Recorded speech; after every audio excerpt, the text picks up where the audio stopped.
Double line ఆయన అడుగుతున్నాడు.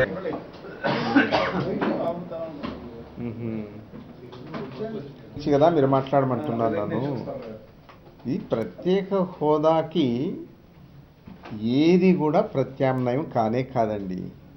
అది మనందరికంటే కూడా, మనకు తెలిసిన విషయమే, మనందరికంటే కూడా చంద్రబాబు గారికి బాగా తెలుసు, వెంకయ్య నాయుడు గారికి ఇంకా బాగా తెలుసు. అందుకనే వెంకయ్య నాయుడు గారు ఆ రోజు దాన్ని గట్టిగా డిమాండ్, ప్రత్యేక హోదా ఆంధ్రప్రదేశ్ కావాలి, హైదరాబాద్ను కోల్పోయినటువంటి ఆంధ్రప్రదేశ్ రాష్ట్రానికి ఇంకా వేరే ఏమీ కాదు, పారిశ్రామికంగా అది అభివృద్ధి చెందాలంటే తప్పనిసరిగా ప్రత్యేక హోదా వస్తేనే అభివృద్ధి చెందుతుందనే చిత్తశుద్ధితోటే డిమాండ్ చేసి దాన్ని ఆ రోజు అంగీకరింపజేశారనేది నా ఉద్దేశం. ఆ రోజు ఆయన నిజంగానే చాలా చిత్తశుద్ధిగా చేశారనేది నా ఉద్దేశం.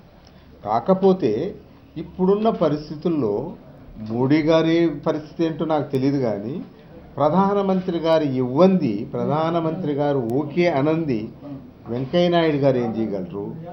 అందుకని ప్రధానమంత్రితో ఆయన ఏమన్నా ఘర్షణ పడగలరా ఆ విషయంలో? అందుకని ఆయన ఇంకా వేరే అయితే ఒకటే ఫ్రాంక్గా అప్పుడున్న పరిస్థితుల్లో డిమాండ్ చేశాం, ఇప్పుడు మేము చేయలేని నిస్సహాయ పరిస్థితిలో ఉన్నామని చెప్తే దాంతో పీడ ఒదిగిపోయేది. అట్లా కాకుండా ప్రత్యామ్నాయంగా ప్రత్యేక ప్యాకేజ్ ఇస్తున్నాం, ఇది ప్రత్యేక హోదా కంటే ఇంకా గొప్పదే, మీకు కావాల్సింది డబ్బే కదా అని అంటున్నారండి. ఒక విషయం అండి, నిజంగా ప్రత్యేక హోదా వస్తే మనకి పరిశ్రమలు అనేటివి ఇబ్బడి ముబ్బడిగా వస్తాయి. పరిశ్రమలు స్థాపించే వాళ్ళు ఎవరైనా సరే మన మీద ప్రేమతో కాదు వాళ్ళు స్థాపించేది పరిశ్రమలు. వాళ్ళకున్నటువంటి రాయితీలు, ఈ ట్యాక్స్ రాయితీలు గొప్పగా ఉంటాయి కాబట్టి అందరూ వచ్చి పరిశ్రమలు పెడతారు. ఎన్ని పరిశ్రమలు వస్తాయని ఎవరు చెప్పగలరండి? అసలు ఎస్టిమేట్ చేయగలరా? అసలు ఇబ్బడి ముబ్బడిగా వస్తాయండి. ఎక్కడో ఉత్తరాంచల్ హిమాచల్ ప్రదేశ్కి వెళ్ళి మన వాళ్ళు పరిశ్రమలు పెడుతున్నారు, ఆంధ్రప్రదేశ్ ఇండస్ట్రీస్.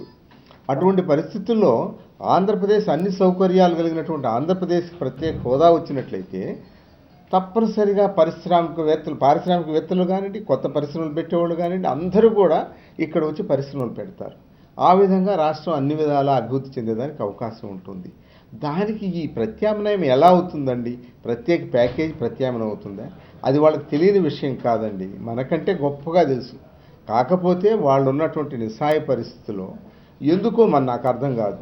ప్రధానమంత్రి గారు కూడా దానికి మనం వాగ్దానం చేశాము, విభజన సమయంలో వాగ్దానం చేశాం కాబట్టి మనం తప్పనిసరిగా అనుసరించవలసిన అవసరం ఉంది, పాటించవలసిన. మిగతా ఇరుగు పొరుగు రాష్ట్రాల వాళ్ళకి కూడా చెప్పి ఉండొచ్చు.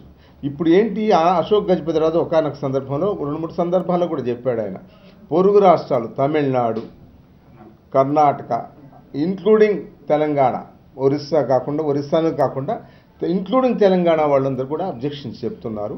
అక్కడ పారిశ్రామిక అభివృద్ధి ఆగిపోతుంది, ఆ పారిశ్రామికవేత్తలందరూ కూడా ఆంధ్రప్రదేశ్కి వచ్చి పెడతారు. ఆ విధంగా ట్యాక్స్ కన్సెషన్స్ గొప్పగా ఉన్నాయి కాబట్టి అందరూ అక్కడికి వచ్చి పెడతారు, మేము ఒట్టిపోతాం, మా రాష్ట్రాలంతా కూడా పారిశ్రామిక అభివృద్ధి ఆగిపోతుందనే ఉద్దేశంతో వాళ్ళు చెప్తున్నారు, వాళ్ళ రాష్ట్ర ఇంట్రెస్ట్ తోటి. కానీ ఇది ఒక స్పెషల్ కేసు. ఆ రోజు రాష్ట్ర విభజన సమయంలో ఆంధ్రప్రదేశ్ నిజంగానే బాగా నష్టపోయింది, దానికి తప్పనిసరిగా ప్రత్యేక హోదా ఇస్తేనే ఆ విధంగా మిగతా పొరుగు రాష్ట్రాల వల్లే అభివృద్ధి చెందగలదు అనే ఉద్దేశంతో చెప్పినటువంటి కార్యక్రమం అది. అందువల్ల తప్పనిసరిగా ప్రధానమంత్రి గారు కూడా దీనిలో వెనుదీయాల్సిన అవసరం లేదనేది నా ఉద్దేశం. వీళ్ళు కూడా వెంకయ్యనాయుడు గారు కానీ చంద్రబాబు గారు కానీ రిక్వెస్ట్ చేయొచ్చు, ఏమండి ఇది స్పెషల్ కేసుగా ట్రీట్ చేయాలి, మీరు ఎవరో పొరుగు వాళ్ళు చెప్తున్నారని అబ్జెక్షన్ చెప్తున్నారని అట్లా ఇట్లా కాకుండా ఈ ఆంధ్రప్రదేశ్ చెప్పిన మాట కట్టుబడి ఉండాలి. అప్పుడు రాజ్యసభలో చెప్పిందే కాకుండా మనం అంతా ఎలక్షన్ మేనిఫెస్టోలో చెప్పాము, తెలుగుదేశం బీజేపీ కలిసి ఎలక్షన్ మేనిఫెస్టోలో చెప్పాము. కాబట్టి to go back on hour word it's not proper for the parliamentary democracy అని చెప్పి వీళ్ళు కన్విన్స్ చేసి ఉండొచ్చు. అట్లా కాకుండా వేరే ఏదో కార్యక్రమాలు చెప్తూ స్పెషల్ ప్యాకేజ్ వస్తుంది, అంతకంటే గొప్ప ఆదాయం వస్తుంది, అంతకంటే కాదంటారు. దానికి ప్రత్యామ్నాయం కాదని నేను చెప్పేది. అందువల్ల తప్పనిసరిగా ప్రత్యేక హోదా ఆంధ్రప్రదేశ్కి ఇప్పటికీ కూడా ఇవ్వవలసిందే. ఆ డిమాండ్ ఎప్పటికీ కూడా వైఎస్ఆర్ కాంగ్రెస్ పార్టీ జగన్మోహన్ రెడ్డి గారు నాయకత్వంలో మేము ఎక్కడ అవకాశం ఉంటే అక్కడ దాన్ని ప్రస్తావిస్తుంటాం. తప్పనిసరిగా దాన్ని సాధించుకునేదానికి మా శక్తి కొలది ప్రయత్నం చేస్తామనేది మా అభిప్రాయం. జగన్మోహన్ రెడ్డి గారు చెప్పారు, ఒక పార్టీ అధ్యక్షుడిగా, మా పార్టీ అధ్యక్షుడిగా ఆయన చెప్పారు. ఆయన ఏం ఆలోచిస్తున్నారో నాకు ఇంకా తెలియదు. మొన్న నేను కర్నూలులో ఒకసారి చెప్పారు కదా, మొన్న అది మాత్రమే విన్నాను. నేను ఆయనతో ఏమీ మాట్లాడలేదు. ఒకవేళ ఈ రాష్ట్రంకి తప్పనిసరి మా రాజీనామాలు అవసరమయ్యి పార్టీ ఆదేశిస్తే తప్పనిసరిగా చేస్తాం. అది దానివల్ల సాధించుకోగలమా లేదా అనేది మేము చర్చించాల్సిన అవసరం ఉంది. కాకపోతే అది అవసరం అనుకుంటే ఆదేశిస్తే, మా పార్టీ నాయకులు ఆదేశిస్తే అది తప్పనిసరిగా రాష్ట్రం కొరకు ఏదైనా చేయడానికి సిద్ధమే. మేము దానివల్లే వస్తుంది అనుకుంటే, జగన్మోహన్ రెడ్డి గారు చెప్పారు, దానికి మరకు మేము పోరాడతాము, అవసరం అనుకుంటే తప్పనిసరిగా చేస్తామని కదా అన్నారు ఆయన. అది పాటించడానికి మాకు ఎలాంటి అభ్యంతరం లేదు. కాకపోతే దానికంటే ముందు అన్ని ప్రత్యామ్నాయాలు చూస్తాం. మేము తప్పనిసరిగా అందరినీ రిక్వెస్ట్ చేస్తాం, పార్లమెంట్లో అడుగుతాం, పార్లమెంట్లో డిమాండ్ చేస్తాం, అన్నీ చేస్తాం. ఏంటంటే ఈ రాష్ట్రానికి తప్పనిసరిగా రావాలండి ప్రత్యేక హోదా. వస్తేనే మన రాష్ట్రం అన్ని విధాలా అభివృద్ధి చెందుతుంది. మెట్ట ప్రాంతాలు పారిశ్రామికంగా డెవలప్ అవుతాయి. ఉదాహరణకి ఇప్పుడు రాచర్లపాడు చూడండి, పక్కనంతా మాగాణి ఉంది. రాచర్లపాడు దగ్గర మెట్ట పొలం, అది దేనికి పనికిరానటువంటి పొలంలో ఇప్పుడు పారిశ్రామికంగా ఎంత అభివృద్ధి చెందుతుంది. అదేవిధంగా రాయలసీమ జిల్లాలు కానివ్వండి, నెల్లూరులో మెట్ట ప్రాంతాలు కానివ్వండి, కోస్తలాంధ్రలో ఉన్న మెట్ట ప్రాంతాలు కానివ్వండి, విశాఖపట్నం, శ్రీకాకుళం, విజయనగరం, అవి ఉత్తరాంధ్ర కానివ్వండి, అన్నీ కూడా పారిశ్రామికంగా అభివృద్ధి చెందేదానికి అవకాశం ఉంటుంది. పరిశ్రమలు మన కొరకు కాదండి పారిశ్రామికవేత్తలు పెట్టేది, వాళ్ళ కొరకు వాళ్ళు పెట్టుకుంటారు.